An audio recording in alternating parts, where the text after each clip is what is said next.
guys, first step is restart natin na yung PC natin or computer. So pag-restart, just click F9. So yun, pag na-click ng F9, wait lang natin mapunta sa boot manager. Then pagkapunta sa boot manager is hanapin mo lang yung USB drive mo, then click enter. So pagka-enter, wait lang natin siya mag-open guys. So yun, wait lang natin. Medyo may katagalan siya, pero syempre wait lang natin para yun. Then pagka-click, mapupunta tayo dito sa pag-install ng Windows.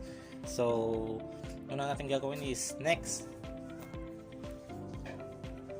Then magpapakita tong install now. So yun, pindutin natin siya guys.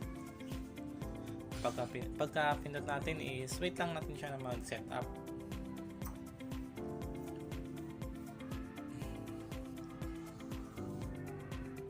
So yun, pagka tapos doon, pinutin lang natin yung I accept the license term. Then pagka pindot, just click next. So yun, mapagpipilian tayo dyan, upgrade or custom. Una natin, ang pipinutin natin is ang custom. Then pagka pindot, hanapin mo yung drive partition na napag-savean mo ng data mo, or may laman na napag-savean mo ng data mo. Then pagka pindot, just click next. Then yan, wait lang natin ito matapos lahat. Medyo may katagalan siya guys, pero syempre wait nyo lang, i-wait nyo lang.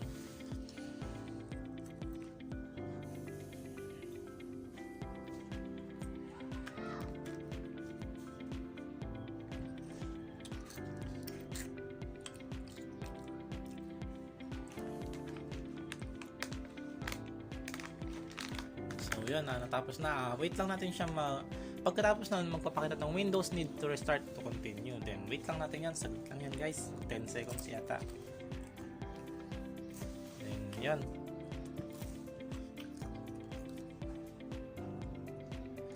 Then wait lang natin siya mag-restart guys. Then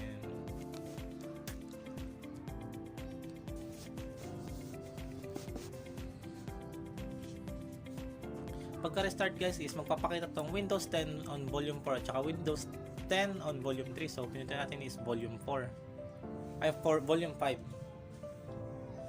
Then wait lang ulit natin siya guys. Pagka-click nun, wait lang natin. Ayan, starting services, getting devices ready. Wait lang natin yan guys. Medyo may katagalan din siya guys, pero syempre wait nyo lang.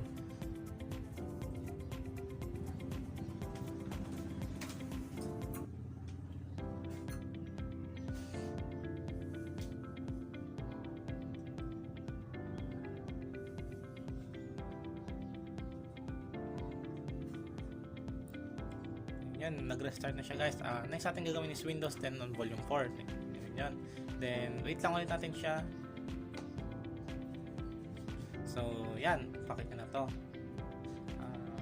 Medyo may katagalan din siya dito ng konti, pero okay lang din makita. Wait nyo lang. Yan. Kayo nang bahala sa yan kung paano gagawin nyo dyan. So yan, next lang.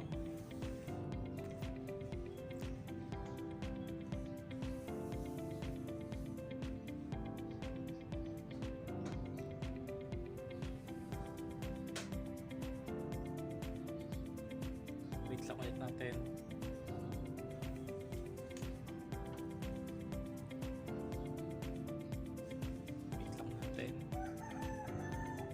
So yan, next ang papakita is ito.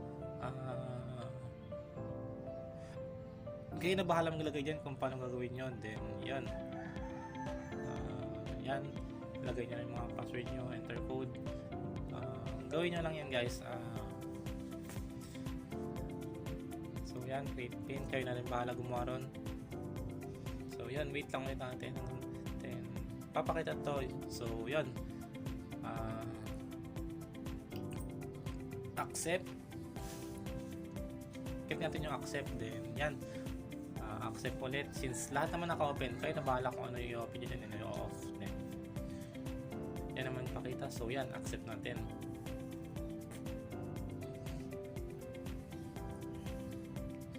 dito, kayo na bahala guys kung ano ilalagay nyo, kung i-skip nyo or ano. Yun, pagkatapos nyong i-click ang mga gusto nyong gawin or i-click is, next na gagawin is accept. Yan, wait lang ulit. Then, yan, kayo na rin bahala dyan guys kung anong ano. Sundan nyo lang tong video na to. Yan.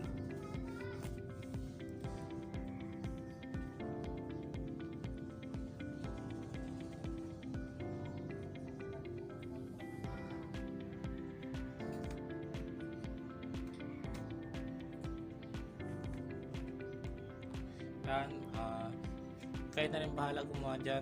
Yan, next na lang, decline, next. Wait nyo lang ulit. Yan.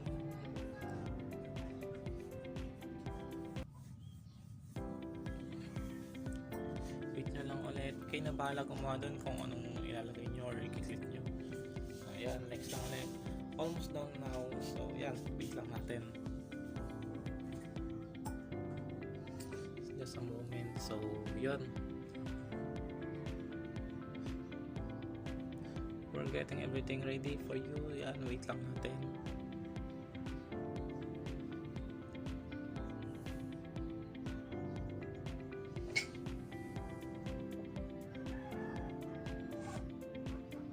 So, yun.